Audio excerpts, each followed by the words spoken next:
What's going on? This is Guzman Real Talk Podcast. This is my first ever podcast with Jonah. How you doing, Jonah? Well, this podcast is basically for to educate people. You know what I'm saying? Like, for example, myself, I learned more from the internet that I did at school. So and you have a lot of real estate experience, Yeah. and introduce yourself. So my name is Jonah Hagest. I'm 25 years old. Live in Grand Rapids, Michigan. Lived here all my life. Kind of had the same thing as you. I hated school all throughout elementary to high school. Just never felt like it was getting me what I needed. I was always into selling things and flipping things, so I wanted to go down that route. Started thinking about business college because you're told, obviously, you're supposed to go to college. Let's see, end of high school came around. I was taking all the computer classes I could to sell things online. Um, and as the push more and more to college went, I decided to just take a year off, go to CC, community college out here. I did one semester and I dropped out because all my business professors were telling me how they had failed. So yeah, I kind of went the same route you did. Dropped out of college in my first semester, and then just put all my money I had saved towards college, towards real estate, and the company I was trying to start at the time, which I'm sure we'll get into. That's a landscape company.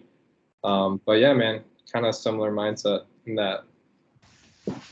So, what advice you give people that want to start with real estate? What advice can you give them? Yeah, I mean, it's kind of the same thing you hear, unfortunately. I took a different route. So you see all these gurus and people trying to say, get started in real estate, low to no money, blah, blah, blah. All that crap online, man. I would tell anyone looking to get started to stay away from that stuff. All that is guys or girls who are really good with online marketing, and just catching people at their moments where they think that's going to hit and they're going to spend 500 to 2 grand on a course that, honestly, man, it's nothing you can't find online. Shout out to Bigger Pockets. I listened to Bigger Pockets podcast the whole time I was saving for my first one, and that helped tremendously. But I was also putting in the work, So I was working 80 to 100-hour weeks, disappearing from my friends, my family, just trying to like knock out my thing, what I was focused on. And no one got it, man. No one got it. So my biggest thing to everyone else is don't.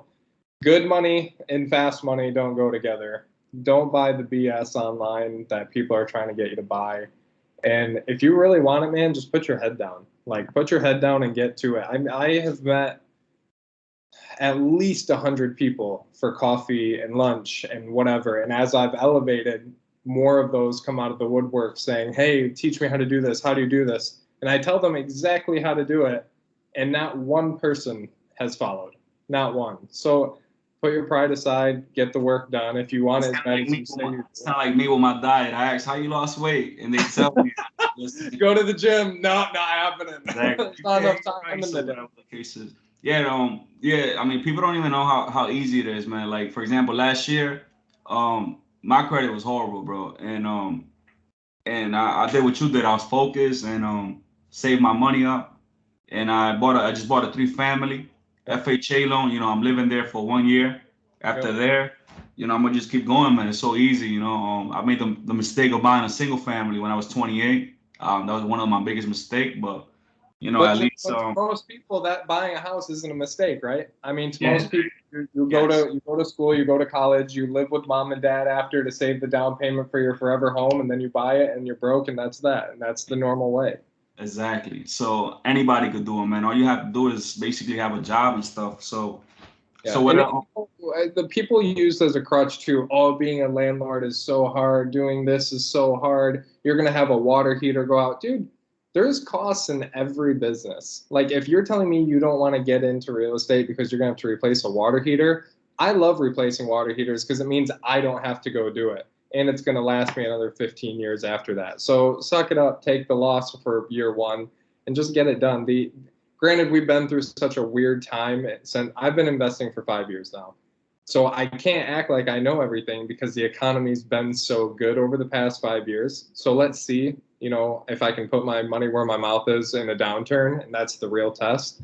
But for right now, we're just focused on acquisition, man. Just safe, good, normal acquisitions.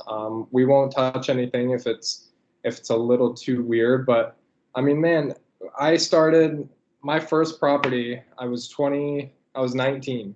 I was 19 going on 20. Bought my first one, saved up, found this loophole type of loan called a home possible loan. They're talking about reintroducing it. So anyone watching this, if they do reintroduce it, this is a good one. 5% down, and you were allowed to have a partner on it. So of the 5% down, 3% of the 5 had to be your funds, and 2% had to be from someone else. So I had found my first deal, and I didn't have enough money. And the guy who took me under his wing as my mentor, he decided to partner with me on that deal. So my first building, my first deal overall, it was 180 grand. We didn't put a dime into it of our own money. We bought it for 180. Today it's around 365,000 5 years later. And we cash flow heavily off that building. And everyone when we bought it told us we were crazy. And that was my first building. So I went as big as I could as what I thought was a 4-unit. And man, it's just been easier and easier ever since. My first deal was funny, actually. My mentor had become my realtor too. And I was still a loan officer for a local credit union. So I was sitting in my office, and I had been looking for like 6 months. Finally had enough money saved up, and was ready to pull the trigger. And it was the end of the day. He was texting me, and I was like, "Look, I found this house. It just got listed today. Let's go get it." We had lost so many bids, and he was like, "Yeah, let me see." He goes and looks at it. As I'm doing my day job, he's emailing me videos and walkthroughs. I've got someone across the desk from me trying to write them a car loan, waiting on approvals and everything. So I'm watching the videos on my computer. They don't know. And I'm messaging them back, buy it, let's buy it, let's buy it. And I was like, man, I don't have the money though. Like I'm a good 10K short here. And so I asked him if he wanted to partner. Sure enough, he did. Thank goodness. We get the offer and we get it accepted. So my first one, I had got my offer accepted without even seeing the building, without being inside the building, just trusting him off his ventures and what he's looking at, because he's at this point he already had 20 units, so I trusted him. My mom thought I was crazy, dude. She was like, "What does it look like?" I was like, "I don't know." She was like, "Well, it's more than you said you could afford." I was like, "I know." She's like, "How'd you do that?" My mom is not big on partnering, by the way. My mom hates partners. Like, "Oh, I partnered." Why would you partner with someone? Who is it? Oh, this guy I met online. That's how I originally met my mentor. So my mom's freaking out. I bought a house I couldn't technically afford on my own. I'm partnering with a guy that I met online, and I had never seen the house, and I have a contract for it. So it's just like all these things in my first deal were way out of the normal. Like it just about taking chances in life, man. Dude, in that building now, I mean, the mortgage payment is about 15. All expenses were about 1,700 after utilities that we cover as well. And with the coin laundry we put in, up the rents, after all that, man, gross rents are just under $4,000 now. So I mean, we're cash flowing heavily off the first one, and my total cash in on that deal was $3,500. Wow. So I'm on that building 3,500. That rate of return is stupid. Within a month, you already got your returns. Yeah, that's awesome. Man. So my thing is, and my mentor always says this: get the clock ticking, man. It doesn't. That's not giving you the green light to go buy a bad deal by any means. Don't go buy buildings just to have units and buildings. That's a terrible method. People do it all the time. Break down your deals, know your stuff, get it done, and get the clock ticking. That's what he always says to me, get the clock ticking. Because now we use private money, which we'll get into. But we use someone else's money. So we don't want dead money sitting around because we got to pay interest on that. So keep things moving, keep them running. There's always going to be a downturn or an upside or whatever. So if you're way too focused on trying to time the market, no. As Warren Buffett said, time in the market is better than timing the market. Yeah, and that's a huge thing. We've realized that time and time again. When I started, people told me, "Why are you buying?" All of a sudden, I have a huge amount of equity. Thank God from what the market's been doing, and if it holds. But I mean, if I wouldn't have started because everyone was telling me, "Oh, the market's high," I'd be nowhere. I do know Yeah, that. a lot of people are scared. They're like, oh, we're gonna wait till the market goes down in history, Why? and they don't wanna buy. Here's my thing to those people too. When the market does start going down, their excuse then is going to be, oh, it's not a good time to buy. Interest The is too market's high or going. something. Yeah, it's always So something, man. if you don't get started, analysis paralysis to the end, man, you're done. You're toast. If you can't take the first step, it's done. So what advice you give somebody like to come? Let's say the person already has a house, right? Yeah. And they want to get into real estate investment property, but they don't Mhm. have the 25% down payment for like a multifamily. They're Yeah. like halfway. What do you recommend that person to do? Because to save 25%, it takes forever. It's Yeah. huge. It's huge. So that goes down a couple avenues. If you own your own house, obviously, if there's some equity position there, that's probably the easiest way to do it. Go take a HELOC out on your house, but again, not a financial advisor, or a lawyer, or accountant, or CPA, or anything. But there's hidden money, and you can find it. The key is to not over leverage yourself too. We've gotten to a point where we're writing $100,000 to $200,000 checks like it's nothing. That's something that's huge. That keeps me up at night. That's money out that we owe either our lenders or that we're taking out of our own pockets and hoping the return is there. So always make sure you're comfortable with whatever you're going to do. And comfortable is a relaxed term though too, because don't get so comfortable that you don't do anything. Um, so as far as like getting started, if you own your own house, you could try to pull equity out of that. There are new loans for like secondary homes, but you got to check with your loan officer what to do with that, because usually with those loans, you have to occupy it for so many months of the year. So what I've noticed people and my investor friends doing, they're going out and buying these lake houses, especially in Michigan. Lake houses are a big deal.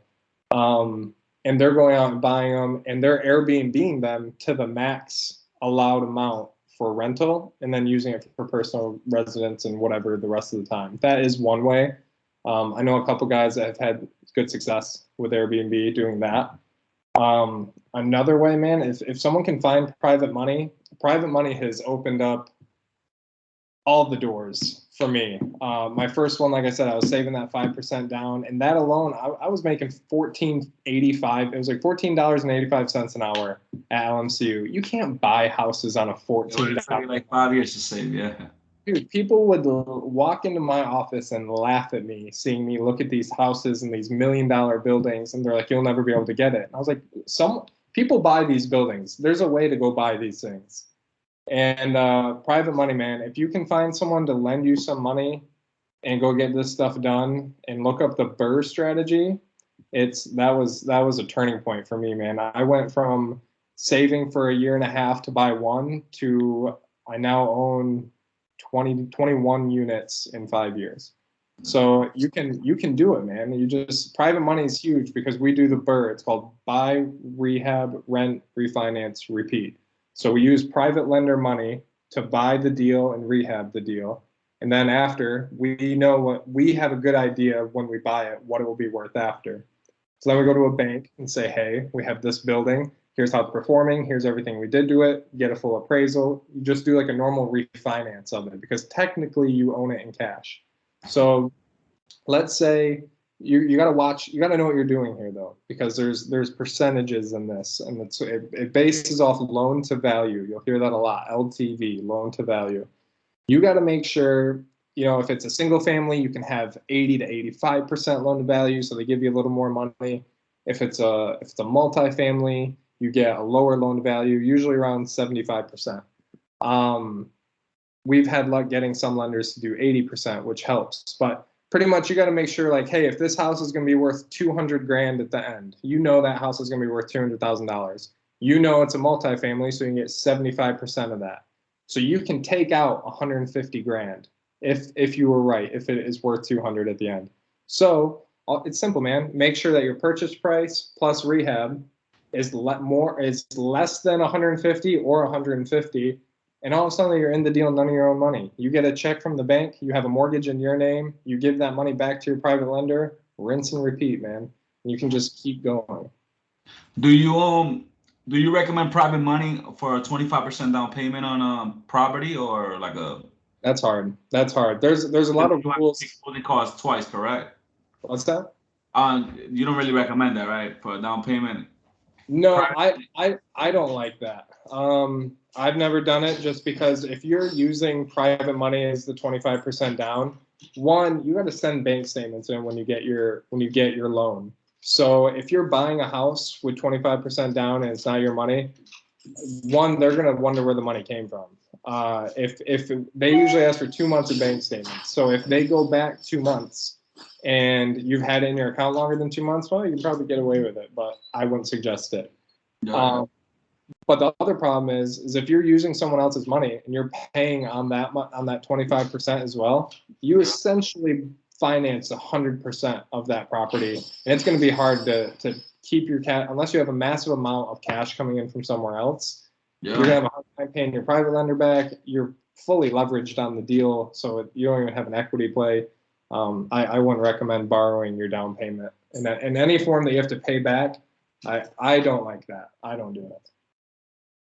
Yeah. Okay. I mean, yeah, I wouldn't. All right. That's a good one to know, man. So private. So the BRRRR only works when the house is worth less than what it really costs fixed up, correct? Yeah. So like for example, a deal I just finished up last year. I bought a 4-unit building downtown Grand Rapids here. We took it all down to the studs. I got it for 130 grand. We did everything to this house, man. It was 4 units, so everything studs, 4 new kitchens, 4 new bathrooms, all new drywall, the works. We spent 120 grand on rehab because we had to do a new roof, furnace, water heater, add parking. We did everything. So we were all in 250. That property appraised for 365,000 when we were done. So we were able to pull out 75% of 365. So we paid off our private money. I paid off the interest I owed my private money. It was a clean deal, man. So that deal, I'm in that deal, none of my own money, not a dime. I used all my private lender's money. So not one dime. I own a $365,000 asset, which now is probably worth close to 450 the way things have played out. So own at the time, $365,000 asset.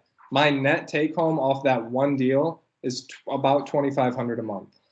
Net after everything, I take home $2,500. The whole building is brand new. Our maintenance orders are low on it. So after everything, I take home $2,500 and the building I own. And so it's just crazy, man. You can just leverage these other people's things to get what you want. And my private lender is stoked because they're earning more interest than they would anywhere else. I'm stoked because I'm getting these buildings with none of my own money in. And yeah, man, it's just kind of the gift that can keep on giving as you get better at this and knowing your market, knowing where your rents and your after repair values, your ARVs, you got to know all this stuff. And it sounds intimidating, but dude, I give anyone 2 months just researching this stuff and listening to podcasts. It's not that hard. It's not that hard at all. It's not. Trust me, I've been listening to bigger pockets. Shout out to them, and it's quick to learn. So I guess the question I gotta ask you, right? Because a lot of people, they get intimidated, like you said.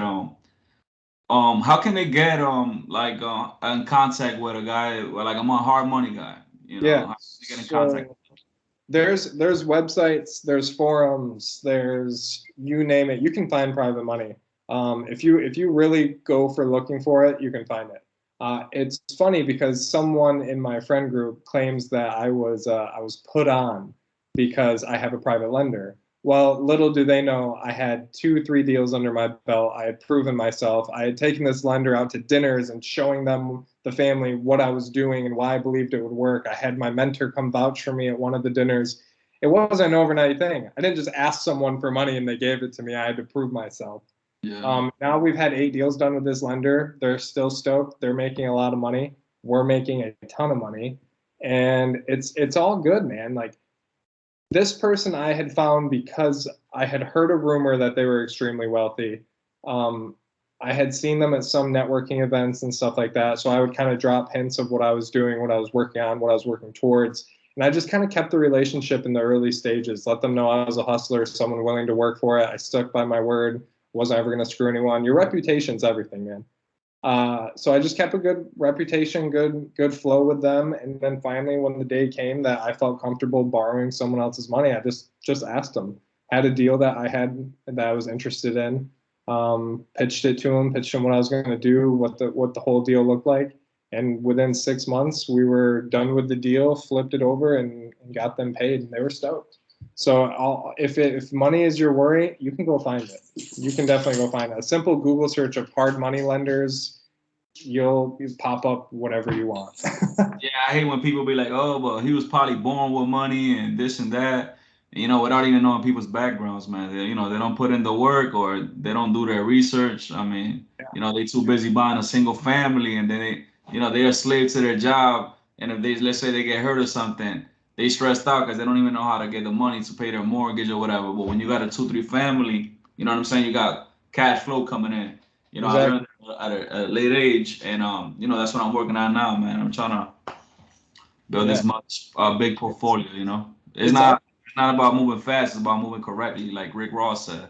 Yeah, usually fast money has some strings attached, and it's not a good thing generally. Yeah, I've got one of my friends who he's the only one out of a good group of 6, 7 of us that followed my lead after what I was telling him. And he went and bought a 4 unit last summer. And after his first month went by, he paid his mortgage, got his rents, all that. He was like, "This is how it works." I was like, "What do you mean?" He's like, "I'm living here for free, and I got a couple $100 over at the end." I was like, "Yeah, congrats, you did it. Not hard, right?" I know, man. It's easy, man. I put a coin machine and a coin dryer in my basement, Yep, bro. I'm getting money from all over. I got 2 garages rented out. And yep. I mean, it's my first multifamily, but I'm working on another one, and I'm trying to get where you at, man. So, but Multifamily's fun, shout man. out to you, man. Appreciate it. Multifamily's fun. I grew up with no money. I had a single Yeah, mom pretty much my whole life. She didn't make very much, but she always made sure I was taken care of and doing what I wanted to do as far as sports, really. yeah, Sports were huge when I was growing up. So it was all sports. And for me, I could tell we didn't have money and I didn't like that. I didn't want to grow up like that. Not any offense to my mom, but I saw her struggle. I didn't want to struggle.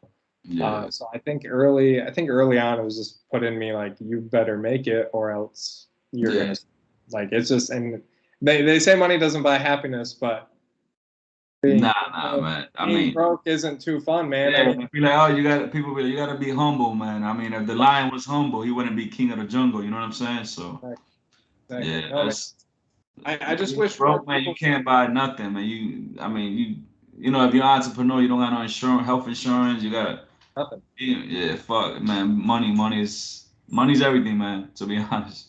It is, and people can go find it. They just don't want to do the work, man. So those who are willing to do it, they can feel free. Whoever watches this, they can feel free to reach out to me anytime. I can talk real estate for hours, man, all day long.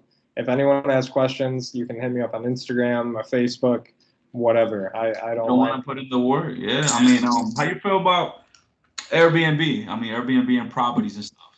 I don't know. So we just got back from a vacation recently and stayed in Airbnbs the entire time. So I was constantly writing down what I liked about their places, the decorations, why I picked it, just like the subconscious stuff of like what I noticed first in the pictures. When we got back from that vacation, I went and bought an Airbnb.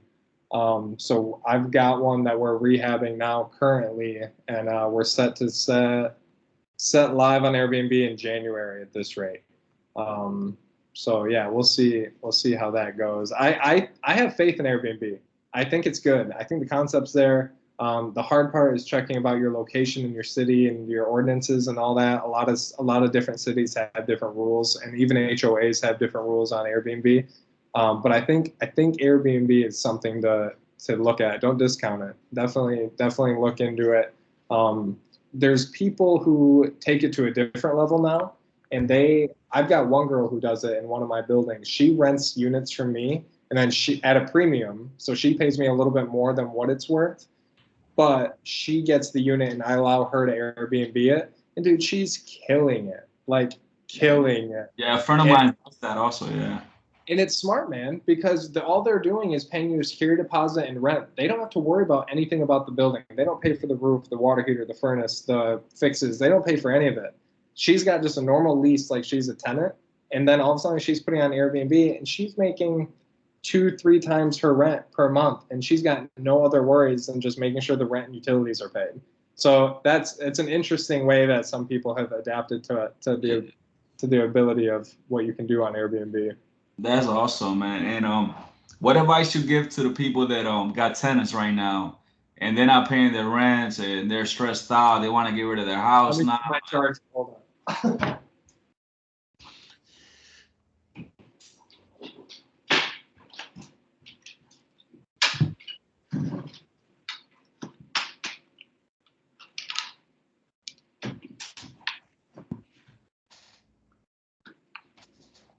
You said people who aren't paying rent? Yeah, a lot of people getting nervous, man. I mean, they haven't paid rent in over a year.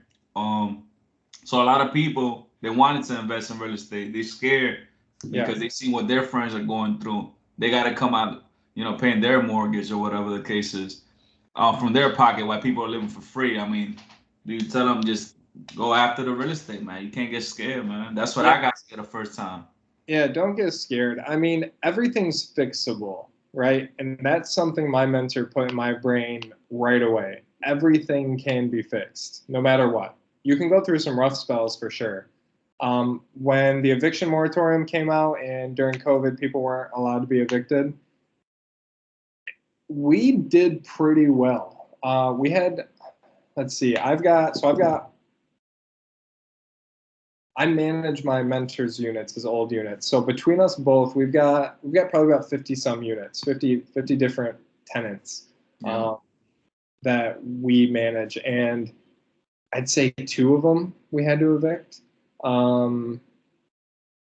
Yeah, it's honestly, man, it's just all about your vetting process, I think. We have a pretty strict requirement set for being a tenant.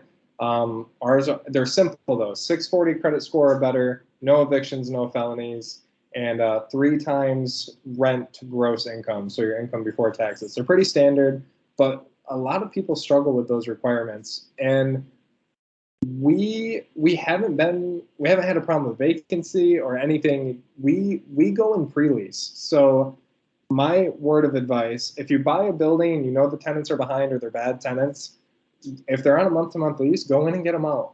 I mean, if they're not going to pay and they're going to make it hard for you, take the L, freshen up the unit, get them out, get new tenants in, and you'll be all right. I really believe the reason we didn't run into too many issues is because of how strict we vet people.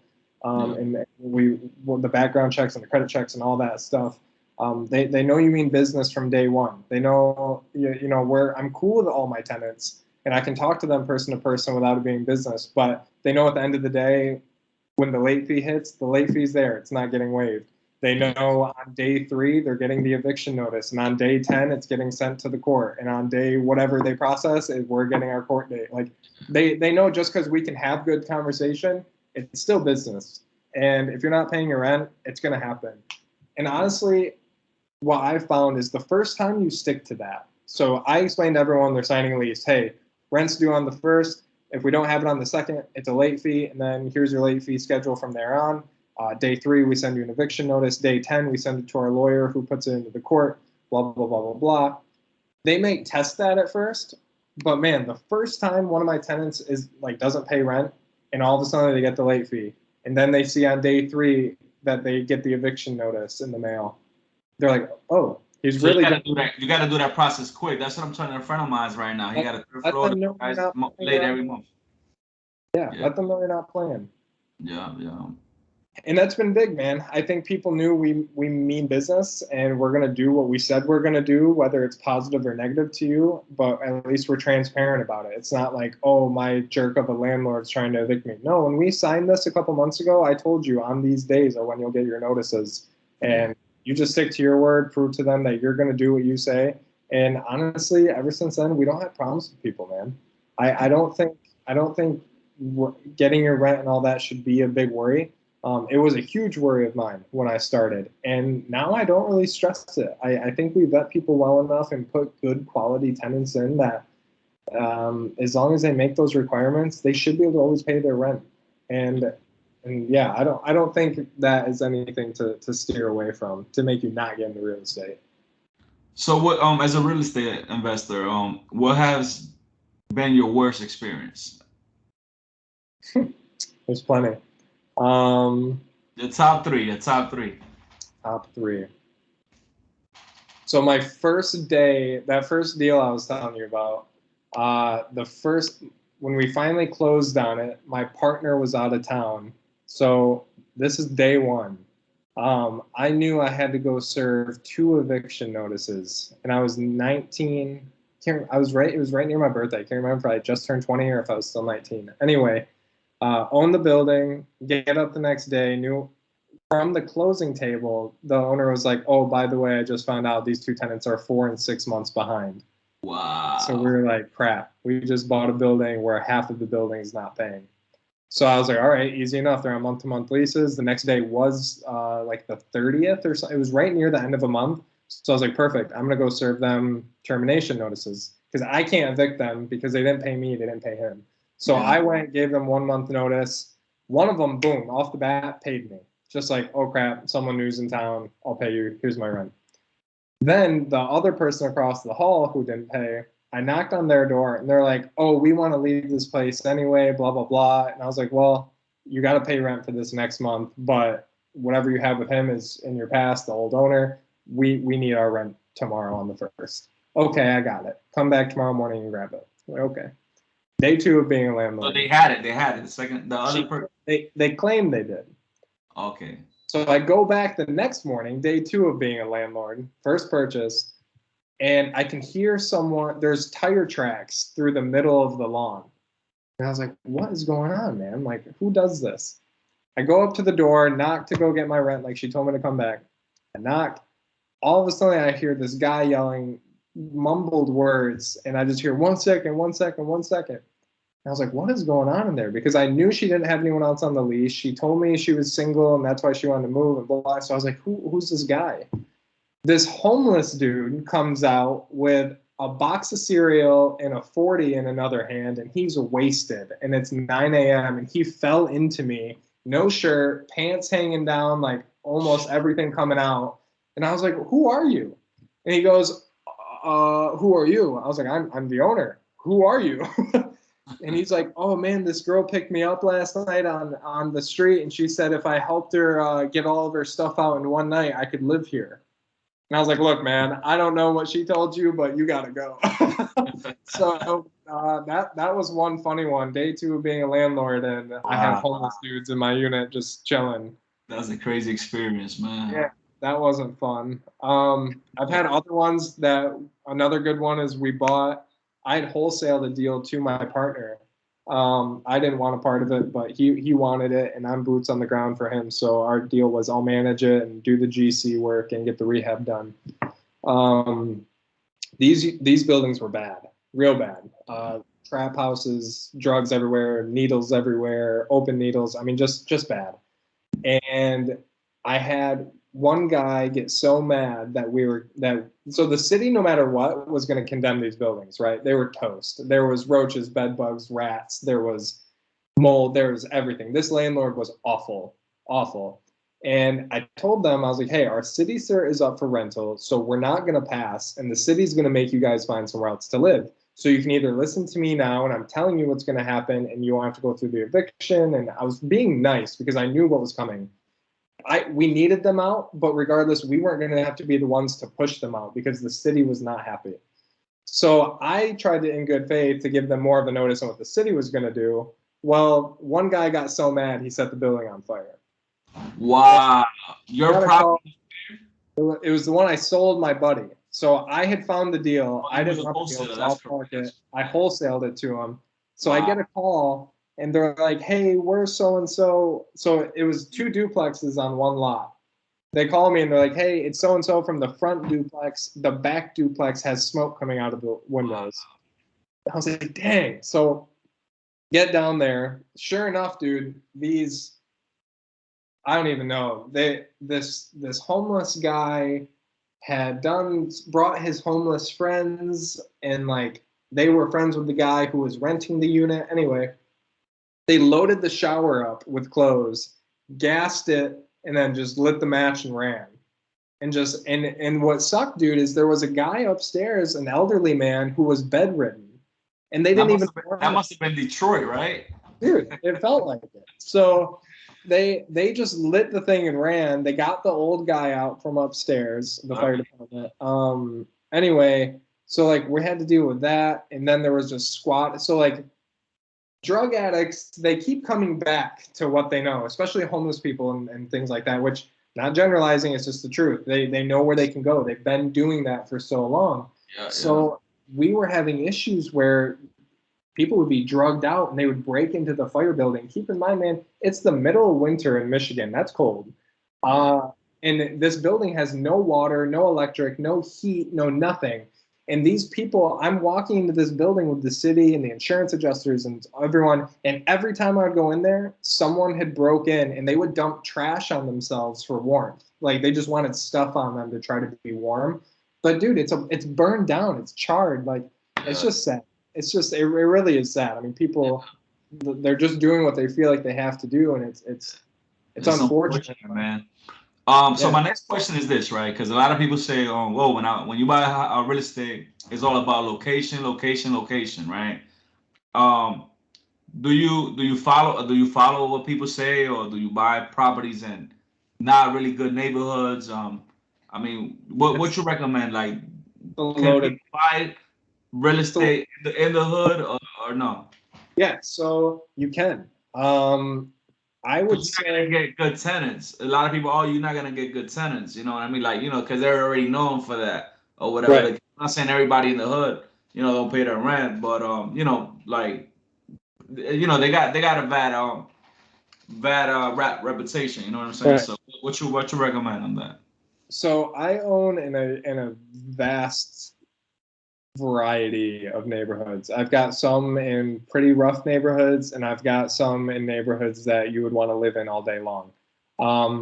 There's a huge trade-off. The rough neighborhoods usually have more cash flow, I've found, because a lot of people don't want to put their money there. They don't want to deal with the headache. They think it's going to be too much management type of work and maintenance and all that.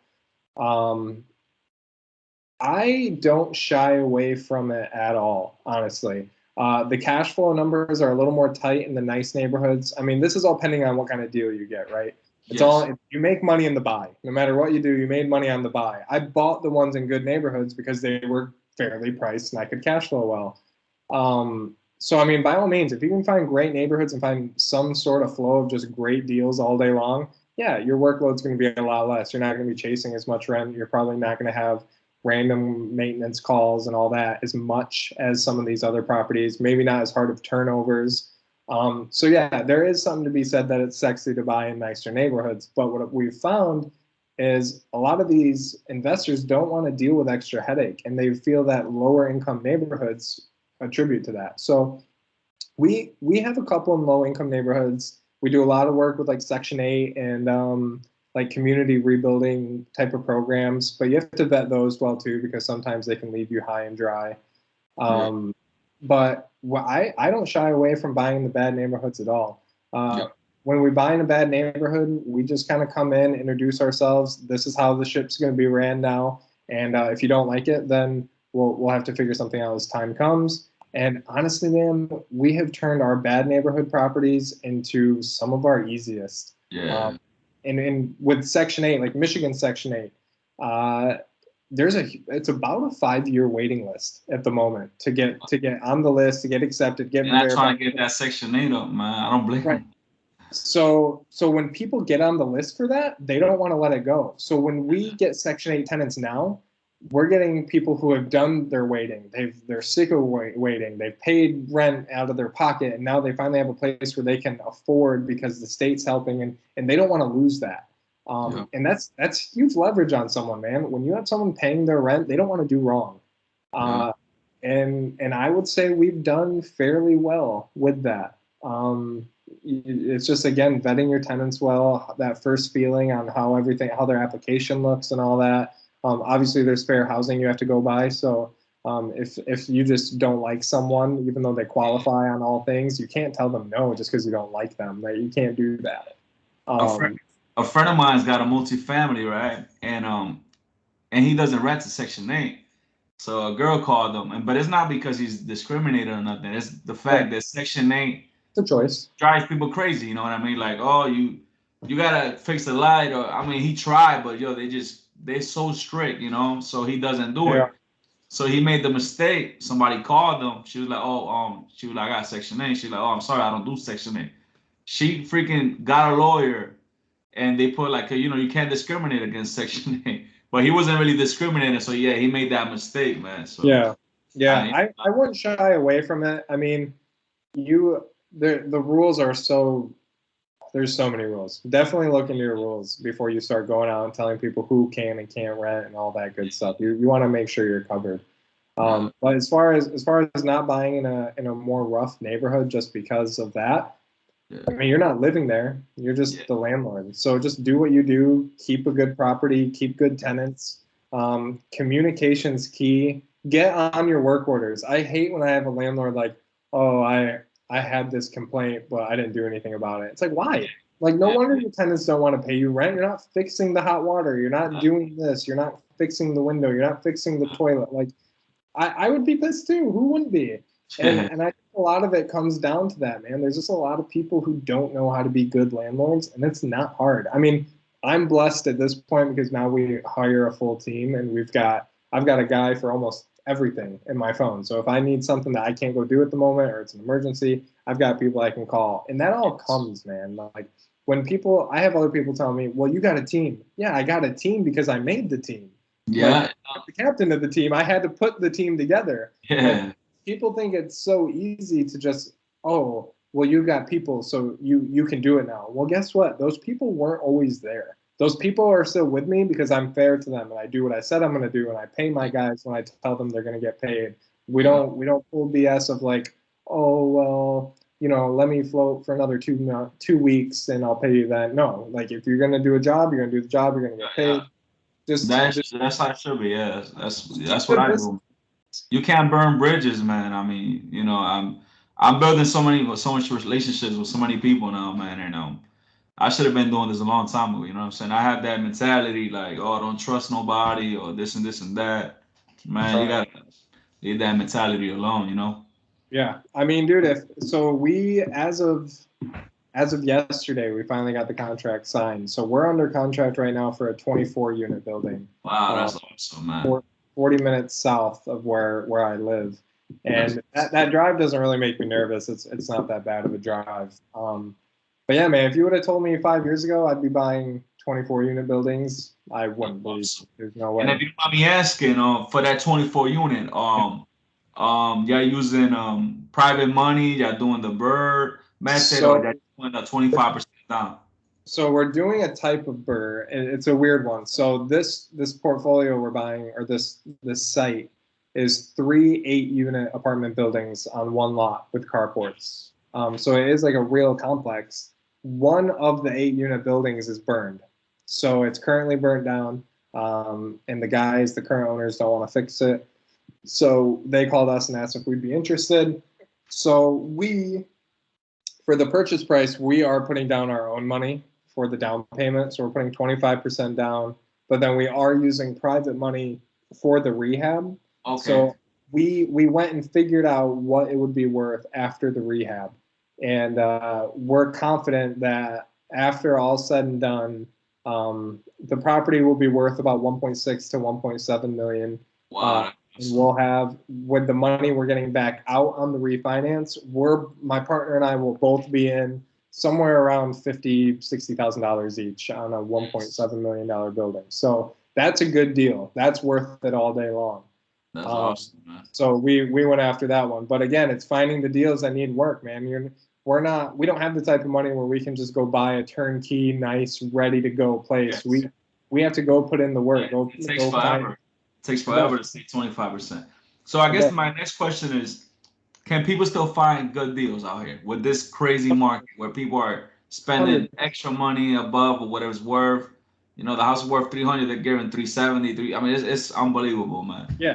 I can definitely say with the way the market's been going, I have slowed down a little bit, just because I'm only buying deals that have green lights all over them. I don't want to buy a deal that's somewhere.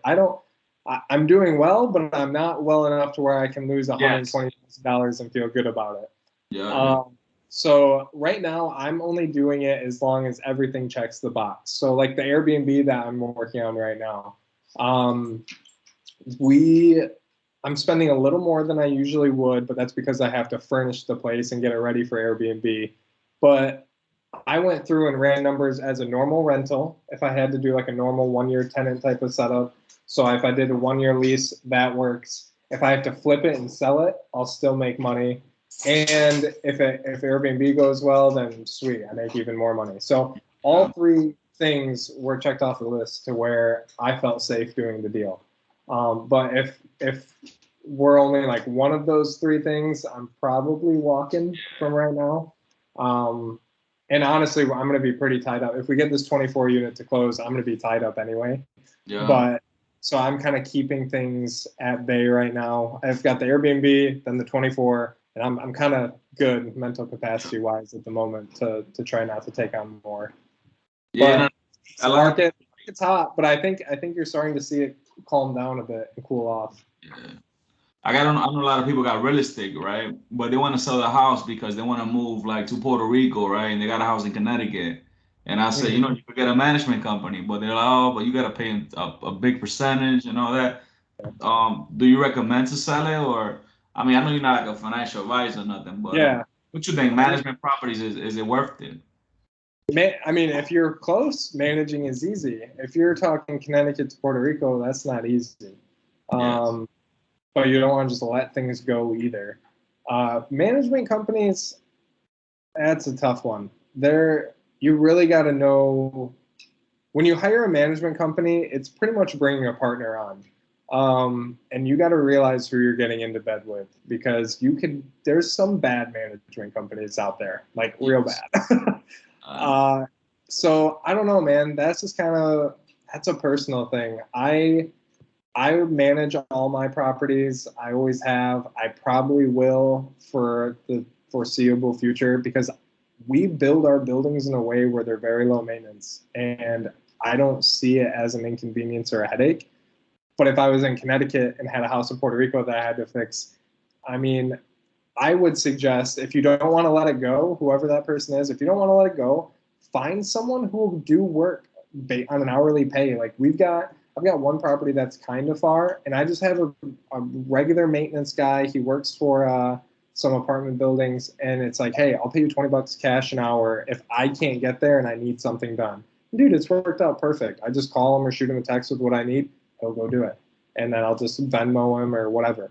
And that's the best way, I would say. If you don't want to get rid of the asset and you don't want to pay a full-on management company because you are still comfortable collecting rent, taking the work order calls and all that, don't sell it. Just find someone you trust. Easier said than done, but find someone you trust and try to work out a deal if you don't want to let it go. I have a hard time selling anything, man. I'm young enough to where I want to keep everything as long as I can. Yeah. But there are times where it makes sense to sell too. So you just got to really do your due diligence and realize what you want out of it and what it's gaining. Yeah. Well, that's awesome, man. Yeah. Well, I got the FHA loan last year, right?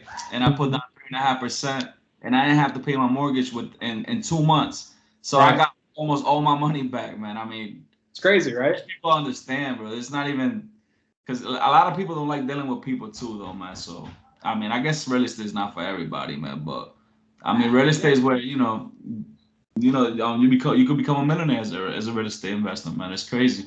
Right. You could be a regular person and just become a real estate investor.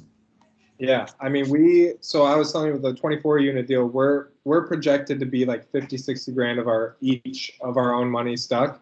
Well, I'm partners with that same guy on my first building I ever bought, the one we bought for 180, and now it's worth 360.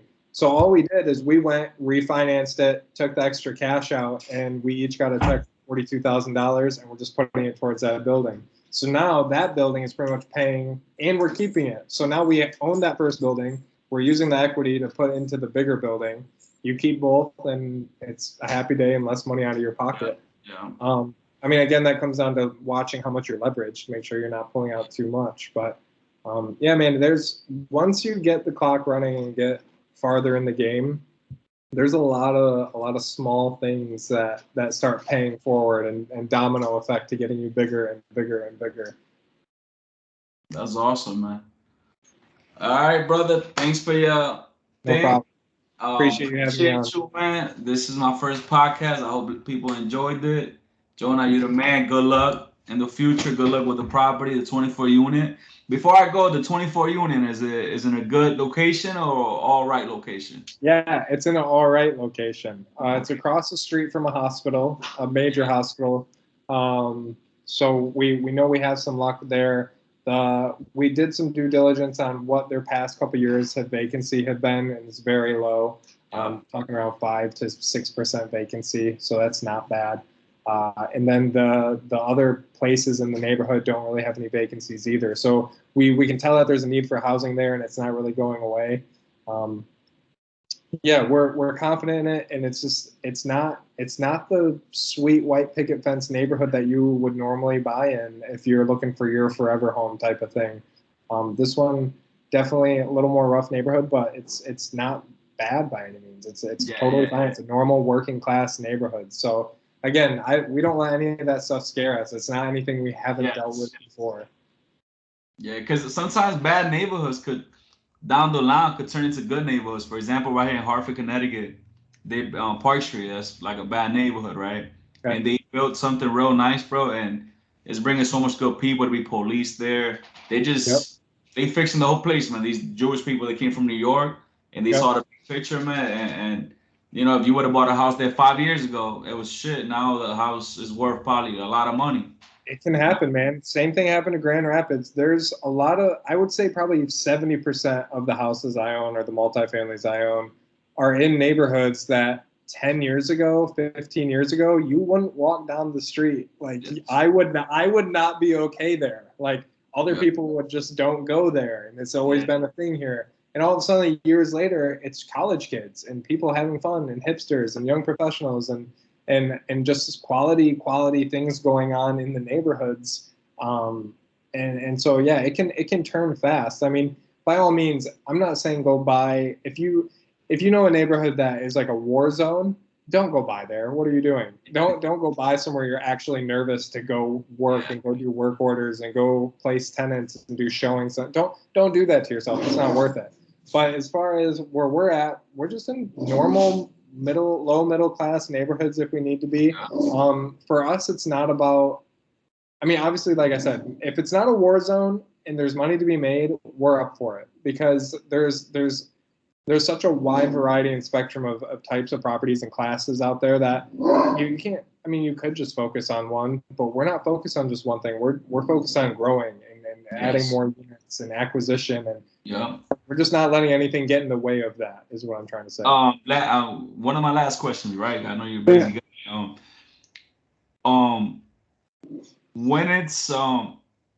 When is it, whatchamacallit, how can I say this? When is it enough for you? Like, what's your goal, your top goal? I know it's not, like me, I'm never satisfied, bro. I'm never satisfied. That's the problem. I don't know, man. So before I bought my first one, when I was at LO, I was writing all my goals. I had written that I wanted 30 units by 30, that I wanted 10, or it was like 8,300 a month in passive income because that's 100K a year on the dot. And so I had all these grand plans. And now if we can close this 24 unit, at 25, I met all my goals way fast, 5 years before I thought I would. So I've been reevaluating that the past 2 weeks. It's funny you asked that. I don't know. I don't know when is enough because, dude, this turns into an addiction.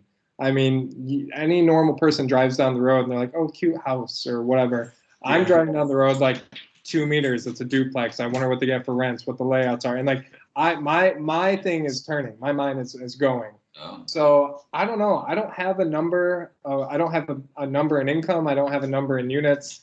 I just enjoy what we're doing. I enjoy rehabbing houses and working with contractors and changing the looks and supposedly helping neighborhoods by making houses nicer and doing whatever. So I don't know. I don't have a number. I'm happy with where I'm at, but I'm nowhere near being done. I don't think In the that. future, you could be somebody's private money or whatever the case is, you know. Yeah, I think private money is a pretty sweet route. If you can save up the cash and become a private lender, you can make some serious cash, man. I know some guys that do it, and they make really good money. But building that nest egg first is huge. Yeah, I know, yeah. So yeah, I would not shy away from being a private lender one day by any means. I think that's almost the easiest way into retirement is Yeah. if you can find someone good and is always putting your money to use. So I wanted to know your opinion, right? Yeah. Do you, because people keep saying, oh, but the same thing's gonna happen like oh hey, a lot of people are not paying their mortgages. Do you believe that the same thing from OA is gonna happen? Me personally, I don't think it is gonna happen because the people that I know that have real estate that are not paying their rents, Mhm. they can't pay their mortgages. You know what I'm saying? So Right. me, I don't think so, man. I don't think so to the '08 extent. I don't think we'll ever see something like '08 again. Hopefully not. Uh, to say there's never a downturn coming would be naive. There's always ups and downs and ebbs and flows. I mean, that's just normal in any market. But as far as crashing like it did in '08, I don't see that being a thing. I mean, we supposedly, when COVID started, that was supposed to happen. We weren't supposed to come out of this okay. Yeah. And what we're realizing now, like they put the eviction moratorium in effect where you couldn't evict anyone. But now the state has a program where, at least in Michigan, they will pay 12 months, up to 12 months of back rent plus 3 months of future rent for tenants so that one, you don't evict them, you're made whole, and they have 3 more months to find a new place to live because they realize either their lease ended, you are going to evict them, you want them out because you've been chasing rent, whatever. So there are programs out there helping people. And at the same token, when things were getting kind of dicey and confusing and everyone's getting nervous when COVID started, banks were handing out all sorts of deferment programs. We luckily didn't have to take any of those programs. We didn't take a dime of free money. We weathered the storm just fine. But the way that the banks were reacting and communicating towards the problem, you could tell, in my opinion, that they knew what could happen and they don't want that again. Man, banks, not just people lost their ass in '08, banks lost their ass. I know. I mean, some bankers made a killing because, that's just how the business was back then. But I really think with all the efforts that were shown and are still going on, they're doing everything they can to not have that type of crash again. Not saying it's the right call.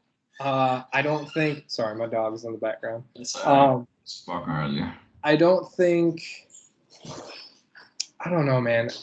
It's hard to say if printing all that money was a good thing that we've been going through, but that gets into a political topic and blah blah blah. But as far as the deferment programs and what could happen to the housing market, I don't see it crashing the way it did. I don't think '08 will happen again. I mean, that was my personal opinion. It probably happen, but in just certain states, like maybe California or San Francisco or New York.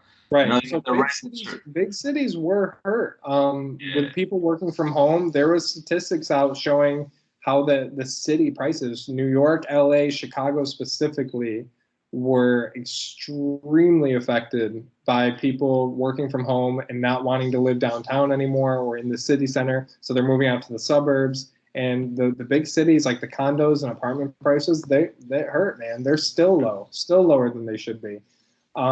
And there are some people capitalizing on that, but you won't know if that really pays off until it does. But everything kind of comes back, man. I mean, the tried and true thing of most millionaires is real estate. Yeah. And I don't know. I think just, again, getting the clock ticking, like if you're someone watching this and you think, oh, it's gonna crash in the next 2 years, well, okay. You only lose when you sell. Yeah, you only lose when you sell. One of the questions I have, right? Somebody asked me this question. I didn't know what to answer him. Yeah. Do you pay taxes on cash flow? Yeah. No, you have to pay cash on cash flow. Okay. Yeah. So, again, not an accountant. I have a great accountant, and you need a good accountant. So your whole goal, and it's like quick PowerPoint of it in a way, you have your income, you have your depreciation of your asset, and you have all these other write-offs. So you can write off your utilities that you pay for the building, your work orders, your maintenance, your management, your blah, blah, blah, blah, blah. So, I mean, at the end of the day, it's going to be up to you and your accountant what you need your taxes to look like. Because for me, my taxes are not only difficult now with how many buildings we have, but on top of my other businesses and all these other moving parts, my main concern right now is I always have to look lendable. Okay, so I always need a bank to see my tax returns and think he's got money coming in. So just make sure with your accountant you're very clear on how much you want to write off and deduct and all that stuff, because you do have to claim what you're bringing in. So you need an LLC. Even if you got two properties, you recommend to get an LLC, correct? Not necessarily. No? So we have our partnership properties in an LLC. My partner James and I, we have our partnered ones in an LLC, but that's mainly because we're partners. Okay. All my properties are in my personal name. It's my personal income. Yeah, the LLC question has always been asked by everyone. Because with an LLC, that's the only way you can write off things, correct? Nope, no, No? because you own the home, so you can still write it off. LLC is more a protection. Okay. If they So won't like, sue you and stuff, that's correct. yeah, so like we made different LLCs. We have two. So we have the one building on a partnership and this 24 unit on a partnership. We're going to put them both in different LLCs. We could use the same one. Problem being, let's say someone at this 24 unit hurts themselves and they sue us. Since that 24 unit is in its own LLC, they can only go after the value of that LLC. Okay. We put that building in with our other building LLC, they can go after both. Obviously, that goes for the same as your person. If someone came after me and sued me, they could go after all my properties that are in my name. Yeah. So, but it's a double-edged sword too, because when putting someone in LLC, it complicates things. Excuse me, as far as your lending goes and all that, they want to see certain things of like the LLC paying the mortgage for a certain amount of time before they can take it off your debt to income ratio and all that. So I've been strategic in what I'm doing and why mine aren't in an LLC. I will say I'll probably be putting them in LLCs shortly here because I'm getting through some other portions that I had to get through. So it could be a headache then. Yeah.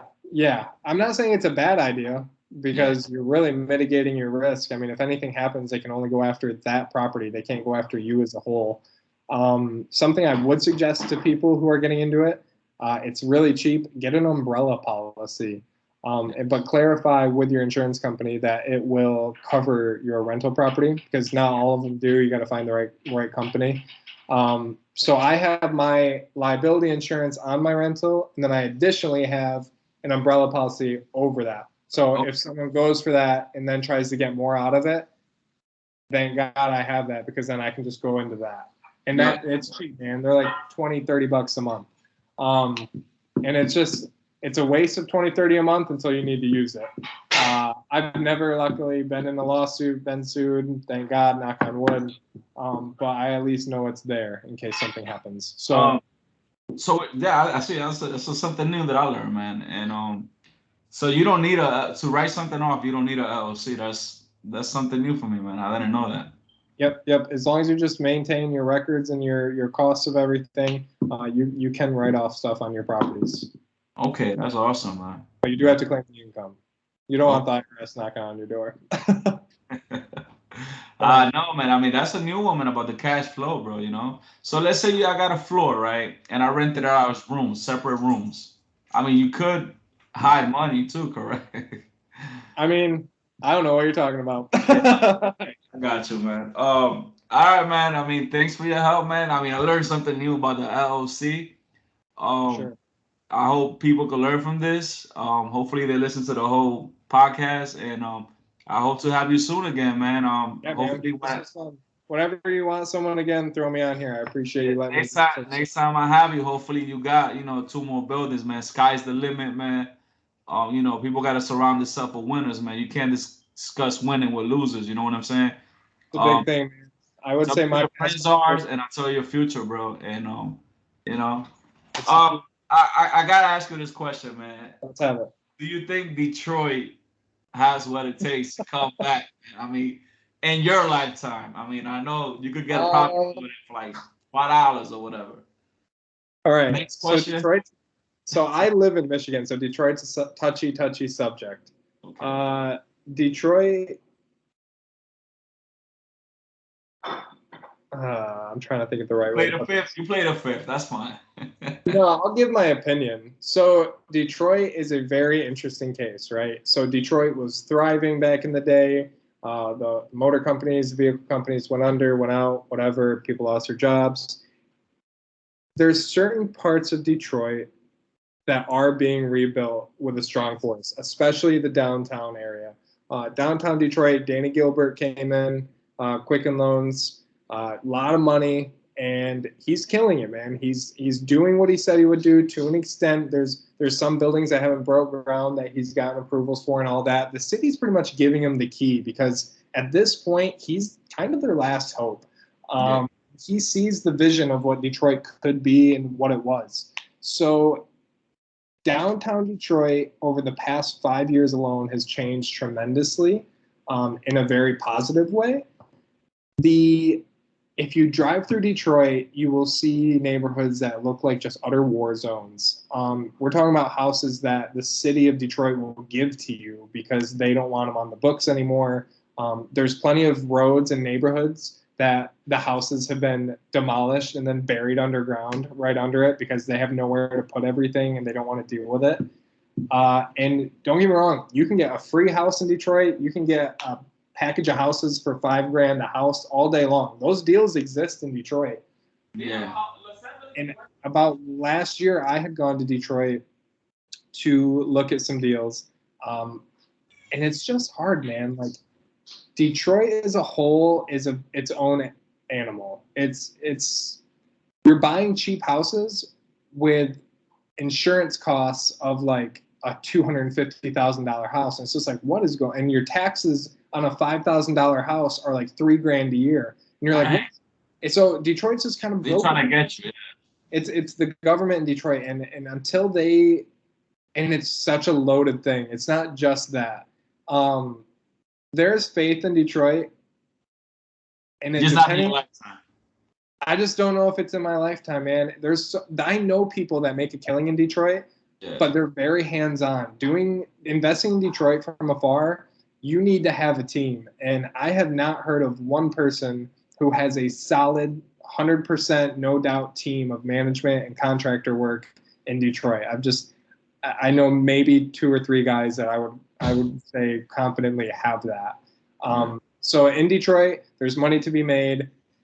Don't invest. I wouldn't invest in Detroit if I needed the money to come back to me. If it was like, if I had enough money that I could put some on chance. Just to play with, yeah. Kind of like putting the money on crypto, yeah. Yeah. I would suggest it if you don't need the money. If you have enough money to let it sit, I think some real interesting things and appreciation could happen in Detroit. I just am not at the point where I want to do that yet. Okay. But Detroit is good. All right, brother. Thanks a lot. Thanks for being on my podcast. Hopefully to hear from you soon, brother. Have a good one, man. Thanks for everything. You too, man. Appreciate you having me on. Thank you, brother. Later. Boost Real Talk Podcast.